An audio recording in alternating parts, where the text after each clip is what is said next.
Hello everyone and welcome back to another AFK journey video. In this video we're going to be making an updated Celestial Hypogean priority guide now that Mehira has been out for a bit over a day, and I'm pretty sure where every hero stands. There's just going to be one major hero which I will talk about when we come to them. But yeah, okay, we're going to begin. The first important hero everyone should be building on their account is the twins, Elijah and Lailah. They are the face, they are the best support in AFK journey. In Dream Realm, you're going to be using them in every boss top team, except for where you cannot cast ultimate, like in the Blight Room, because they provide a really big haste buff to all allies with their ultimate. They are still the highest haste buffer that we currently have in the game. Yeah, Mehira was not able to dethrone them because Mehira's haste buff is in fact only 25 in total to any ally she hits.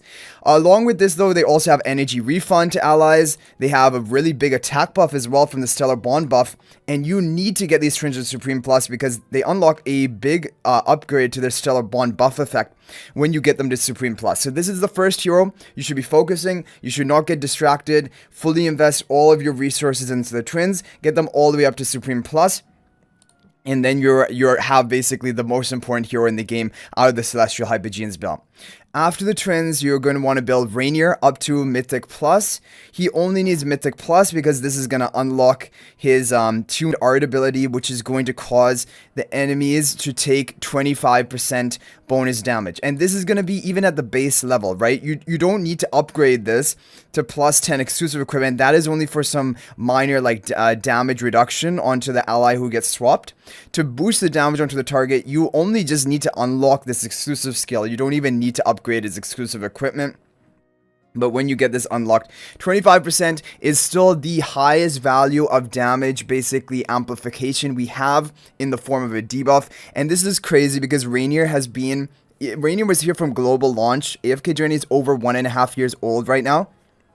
And Reinier still is the second best hero to be building on your account. And the good thing is you only need to take him to Mythic Plus. And that is going to be 8 copies in total. Because his Supreme Plus ability is very, very minor. Like at this point, the only reason you would need Reinier at Supreme Plus is in sometimes some bosses when you're at certain difficulty levels and your own resonating level is kind of on the lower side. Then the survival of Reinier sometimes comes into question. You guys may be seeing that in Thalassa yesterday.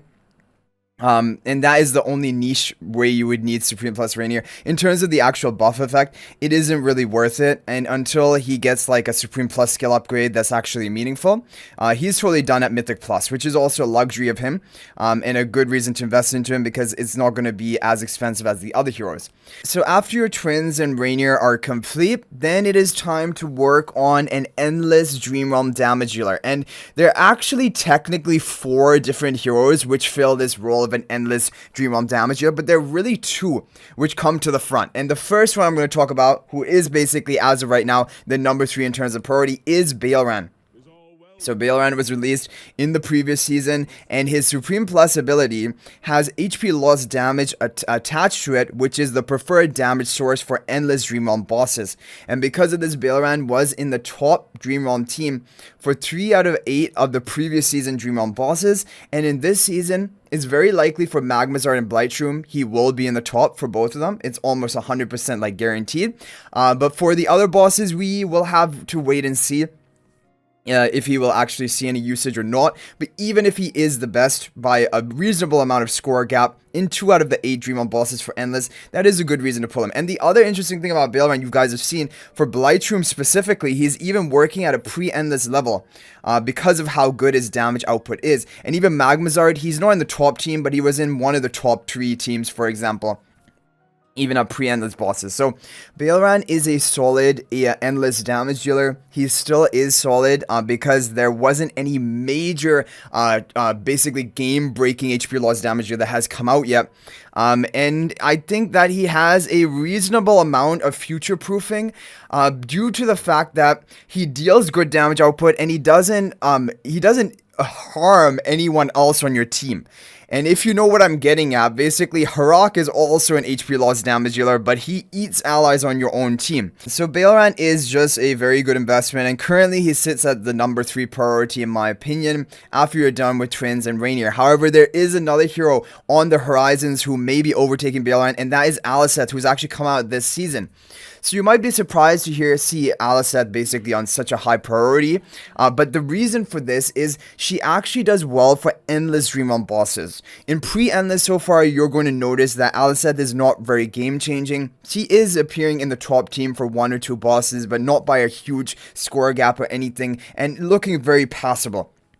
However, when we make it to endless bosses, her HP loss damage is going to begin kicking in, and as we said, HP loss damage is the preferred form of damage for boss content for endless bosses, and this is going to deal a decent amount of damage. It's going to be 40% attack multiplier, HP per second, and it will last for 3 seconds, and this is going to keep recasting each time 4 feathers are unleashed, and 4 feathers at their fastest can be unleashed every 2 seconds, so potentially you can actually trigger this damage every 2 seconds, and then having this 40% HP loss per second for 3 seconds, which is in total like 120% attack multiplier, and you can trigger this every 2 seconds basically when the 4 feathers are unleashed at your maximum, like that's your maximum frequency you can trigger it at, and that is pretty good damage output, all things considered. And then on top of that, of course, Aliceth has decent damage output from her other skills, but they're not going to be even true damage. They're just going to be regular physical damage.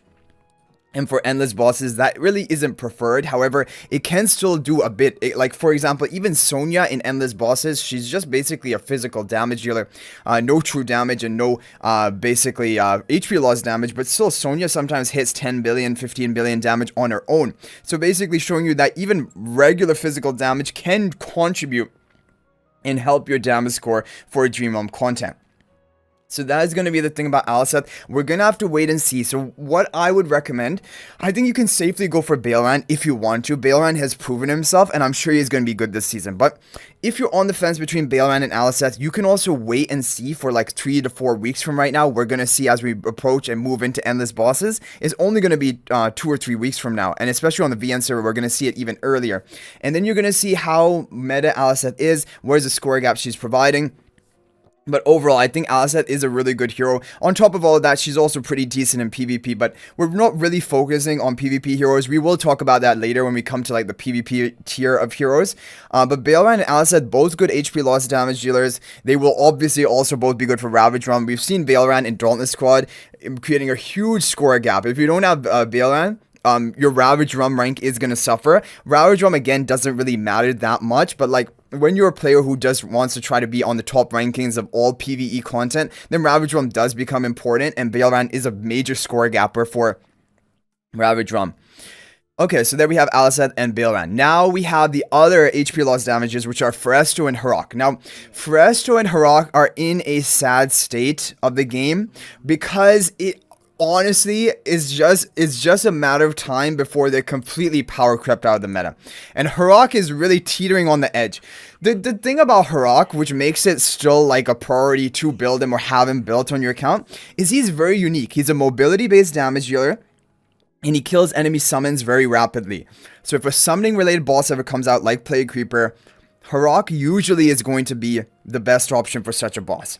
On top of that, if you have a mobility-based boss like Necrodraken, the only one we've had so far, honestly, is Necrodraken, and it got to come back this season. Most likely, I would predict that Necrodraken will be gone in the next season and a couple of seasons to come, and then Harak is not going to be meta at all. The only reason Harak is at all even in the conversation this season is because of Necrodraken, because it's just a matter of time when we make it to endless bosses, there's going to be no greater mobility damage than Harak. And so Harak is going to be in the top team. There's going to be no question about it. And he makes a big score gap. And even when you talk about Ravage Rum, Aurora Squad, Harak makes a major score gap. So the crazy thing is that these heroes are on the verge of being powercraft, Phraesto and Harak. But because of their high damage output and the fact that we haven't had another like really game-breaking HP loss damage dealer released in the recent basically time, they're still within the meta. Now, why do I talk about Phraesto and Harak together? The reason is, if you build Harak, you need food for Harak, and the best food for Harak is Phraesto. So like they go hand in hand, and this is why it's like double the investment of any other hero, because you can't just build one and get some value out of it without the other, like, or get their full value. And so it's double the investment. You're going to need to build Phraesto to minimum Supreme Ascension with plus 15 exclusive equipment, because he needs to resummon his illusion to give basically 3 bodies for the Harak to eat. And then you need Harak up to Supreme plus 20 exclusive equipment or higher. So this is a very, very big investment. And if you're like a newer player right now, it just, I can't, like, I know it's nice to have them, but like, by the time you're caught up with the twins, and then Reinier Mythic Plus, and then maybe Baelran, maybe even Aliceth, like, I am almost sure that Phraesto and Harak will be out of the meta. And so, like, there is an expiry date on all heroes in this game, and that's why it feels really kind of risky to be investing into these heroes this late on. However, if you are a completionist, you want to always rank high in Ravage Realm, all PvE content, you need to build both Phraesto and Harak. That is a sad thing, because they're not quite out of the meta, but they're like, at any point, they could be pushed out of the meta. And that's the most frustrating thing, because it's like, for right now, they still are somewhat important to have on your account. But like, it's only a matter of one powerful HP loss hero being released that they could both be crept out of the meta, right? So that is the thing. And it's a big investment to be investing into both. But if you are a fully PvE player, you just want to always maximize your ranking in Dream Realm and Ravage Realm and those boss-oriented content, Titan Reaver as well, you will need to build all these heroes we mentioned, which are twins, Reinier, Baelran, Aliceth, Phraesto, Harak. And for the order of Phraesto and Harak, it is still Phraesto first, because like we said, Phraesto is a food for Harak. Phraesto doesn't really see use on his own anymore outside of Harak, because his damage output is just not high enough when you compare it to other heroes in the game. And so he has been crept out as a solo like damage dealer. But as like a sub DPS and food for Harak, he's still in the meta. And so you need them both together to get value out of them. So there we have it for the PvE content. Boss content. Now, talking about other PvE content, we have the queen herself of AFK stages, which is Saida. So Saida, I would really say, if you are a player who wants to push AFK stages, like you're competitive and you like AFK stage pushing, whether it be manual or auto, or you always want to be like, you know, top 10, top 20 of your district, even top 50, Saida is going to make your life a lot easier and also more enjoyable. Without Saida, stages are basically, they're just not non-Saida friendly. There are stages which, like, if you do not have Saida, even if you are the hardest pusher, the best manual pusher, you will not be able to clear all 1000 Apex stages without Saida. I don't think anyone has done it, or even come close. And so I think that's a problem in the game design of itself. Like, I've talked about that as well, but basically what I'm saying is Saida is the AFK stage queen. No one can come close to her in AFK stages because of that amazing plus 15 exclusive equipment. This is the most ridiculous plus 15 exclusive equipment for AFK stage content. It doesn't work for boss content, obviously, but for AFK stages, it's very strong. So that is basically Saida. She is going to be a major priority if you're focusing AFK stages. She's also good in PvP as a staller. And that is another value you get out of her. But she's not going to be good for boss content. Other than maybe King Croaker. We have that boss this season. But like, I mean, there are replacements, whether it be Thorin, whether it be Phraesto, eventually to tank it out, or even Talene. So like, don't worry about Saida for King Croaker. Like, she is an AFK stage hero and PvP, basically. And before we move on to the PvP heroes, I just wanted to say, if you're thinking about making a purchase in AFK Journey, please consider using my affiliate link for the official Farlight Store. There's a link to this in the description of this video and a pinned comment. This is the best way you can support me and also gain 5% bonus Dragon Crystals on your purchase. Okay, now let's come to other heroes. So now we're going to talk about the top tier PvP heroes, but basically only PvP, so they don't have other PvE usage. Those are going to be Dunlingr and Athalia. So first we'll talk about Dunlingr. Dunlingr shuts down enemy comps like no other hero in the game. He is the most oppressive utility hero in the game because he can prevent an enemy team from casting their ultimate. And then because they decided to also buff the Supreme Plus skill of Dunlingr for whatever reason, it becomes even crazier. When Dunlingr recasts his ability, he's going to reduce all enemies' energy by 150, and so further basically denying their energy recovery. And this is actually right when the bell ends.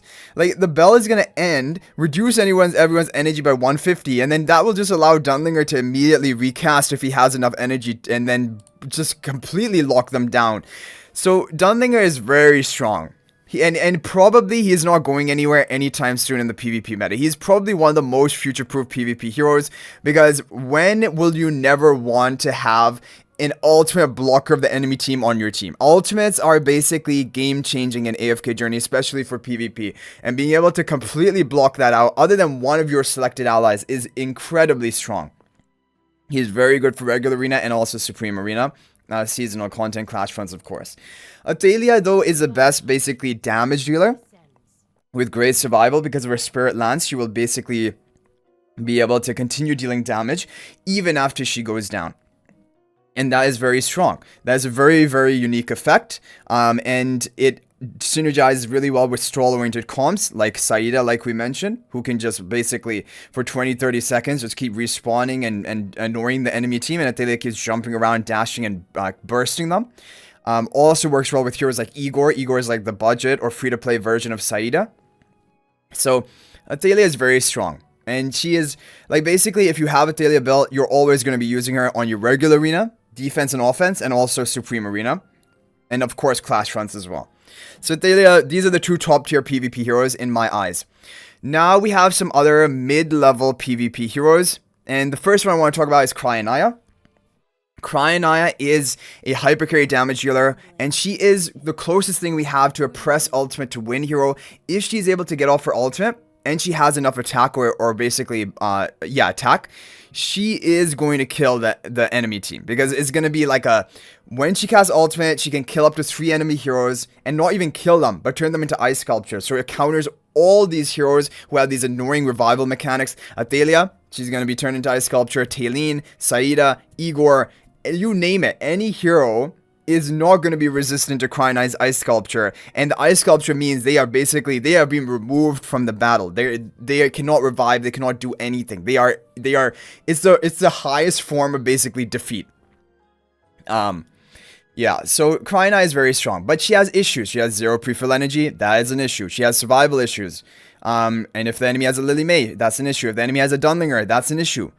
So all of these are problems, right? For Cyronaia. But when she gets off an ultimate, that's why with a Pandora Cyronaia ultimate comp is gonna kill basically everything, and you just win the game. So that's why Dunlingr is so important, because if Dunlingr didn't exist, Cyronaia would be like top tier of PvP, because you would just run Pandora Cyronaia and just one hero to take the enemy Lily May interruption, and Cyronaia is just home free gonna kill the entire enemy team, and there's nothing you can do about it. But Dunlingr gives that counterplay, right?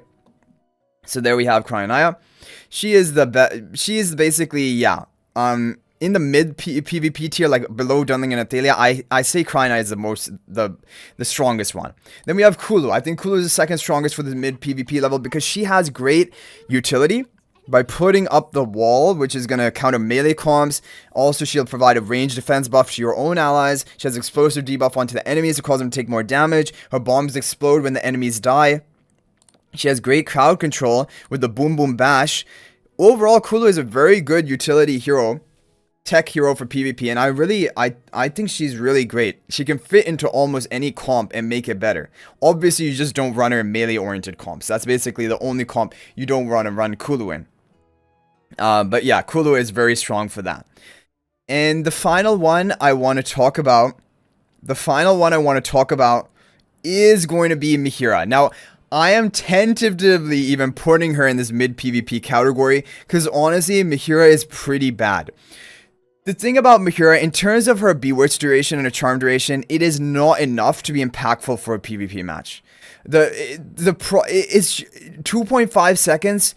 You will blink your eyes and you'll open up, and your heroes are going to be free to act as normal. So unless you're going to be bursting the enemy within literally seconds, which very few comps can do, and even if comps can do that, there are counters to those comps. Like if you have a Perseus Zandrock comp, that is basically the best way, along with Mehira, because then if the enemy has Kulu, Zandrock covers the boulder, and then with that movement speed buff, Persis runs down and just smashes and kills everything. But you can still counter by just having a lot of stally teams like Saida, Igor.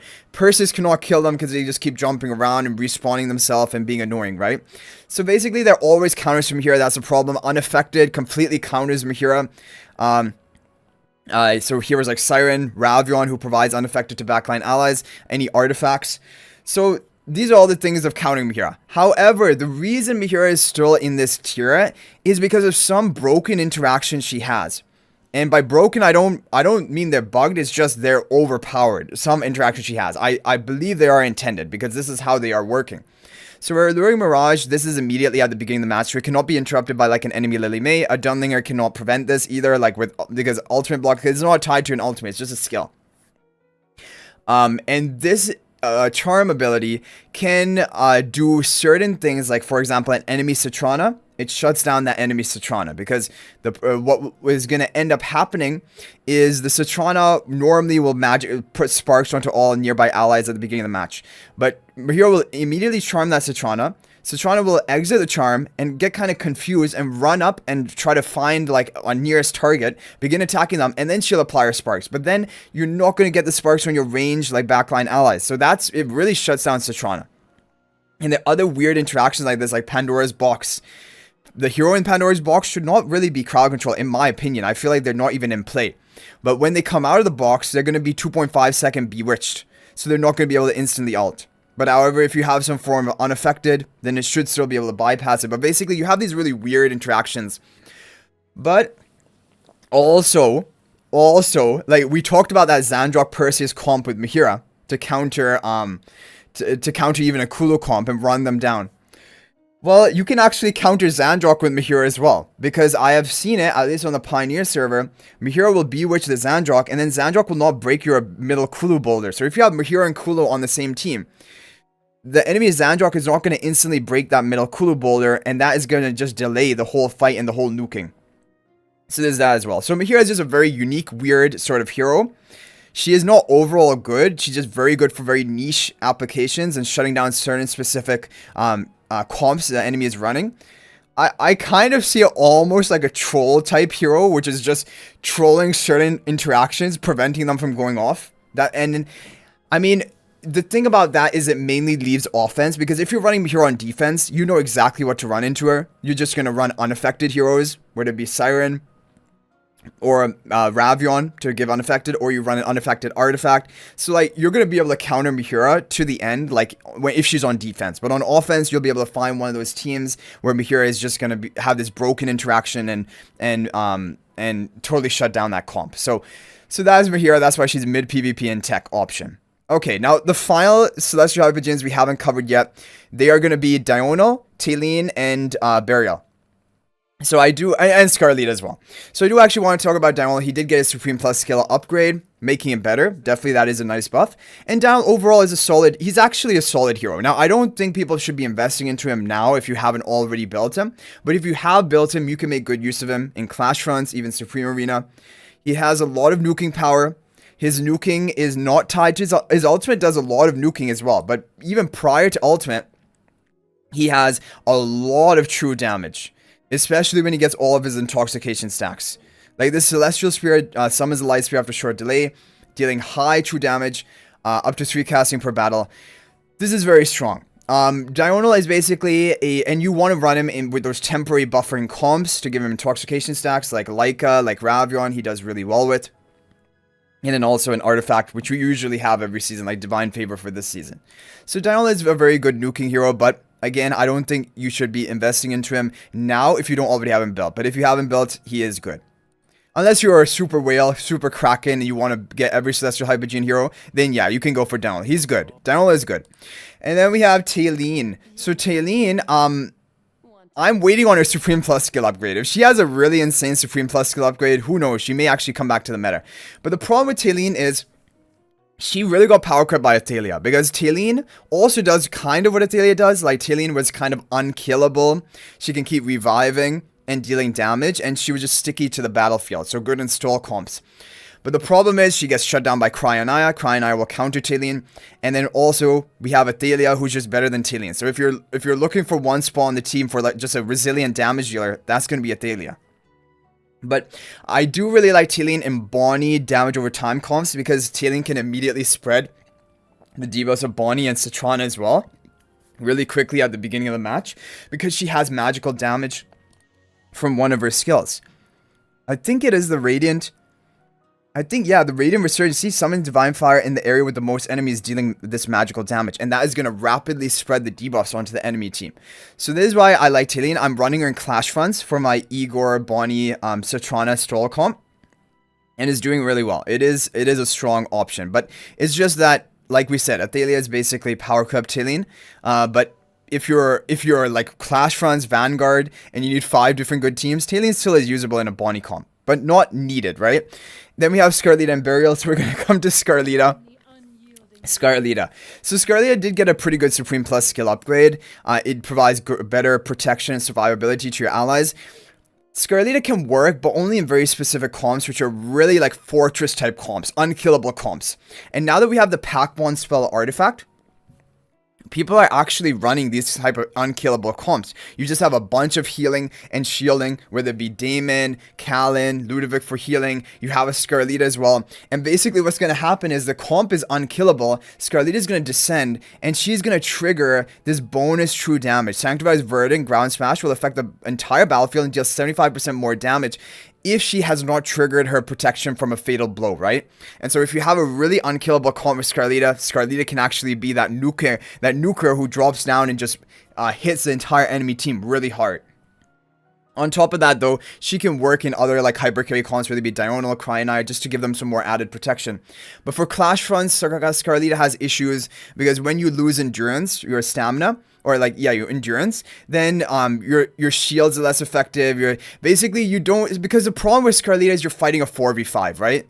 That has always been the problem with Scarlita. And honestly speaking, she just doesn't do enough while in the air to warrant you running a 4v5. It would just be better to run another hero rather than her and fight a fair 5v5. But with the Supreme Plus skill upgrade, it has made it more like basically like we mentioned, those Fortress comps Scarlita can do well in, but it's very niche or for specific Supreme Arena maps that have like huge survival basically, and just like stalling, like, you know, that Thorin map that would just drain your 3 of your heroes' health bar. Scarlita worked there, but just kind of for that stalling factor. But yeah, so Scarlita is very niche and like totally skippable. I do not recommend people building her. And then finally we have Berial. Berial is the worst hero in the game. Berial, and not even just our Celestial Hypogean. Okay, maybe that's too mean to Berial, but Berial is just not useful for anything. Like, you will not use him in AFK stages, you will not use him in Dream Realm, not use him in Ravage Realm, not use him in PvP. Even if I had him Paragon 4, I would not be running him in Clash Fronts, because it's just, he doesn't do anything useful for your team, basically. Like, of course, you can make any hero work in a comp, but he has 0 pre-fill energy. That is terrible, especially because his ultimate is one of his key, like, selling points. And then on top of that, he just has some other weird sort of abilities which are not needed. They don't have like great utility or basically utility for your team, and he doesn't have great damage output. He doesn't. So what are you using him for as a Hypogean rogue? So really, I think they really missed the mark with Berial's design. He probably is going to get a Supreme Plus skill upgrade eventually, but I just do not see what it could be to actually make him relevant or meta. Like, it would have to be an insane Supreme Plus skill upgrade. Of course, there's a possibility. If they really want to make Berial meta, they can do it with a great Supreme Plus skill upgrade here. But the odds of it happening are just so incredibly low. And until it actually does happen, you do not even need to look at Berial right now. Like, he's a complete skip. But basically, the most important information on this priority guide was right at the beginning of this video. The twins, followed by Reinier Mythic Plus, followed by Baelran most likely, then maybe Aliceth, pending how she does in the next 3 or 4 weeks of Endless Dream Realm this season, and then you just go on from there with your more like niche or luxury heroes basically. So I hope you guys enjoyed the video. Thank you for watching. If you're not already a member of my AFK Journey Discord server, please join that. There is a link to that in the description of this video. Also, if you're thinking about making a purchase in AFK Journey, please use my affiliate link for the official Farlight Store. There is a link to that in the description of this video and a pinned comment. This is the best way you can support me and also gain 5% bonus dragon crystals on your purchase. So thanks for watching. I'll hopefully see you in the next video. And until then, everyone, peace out for now.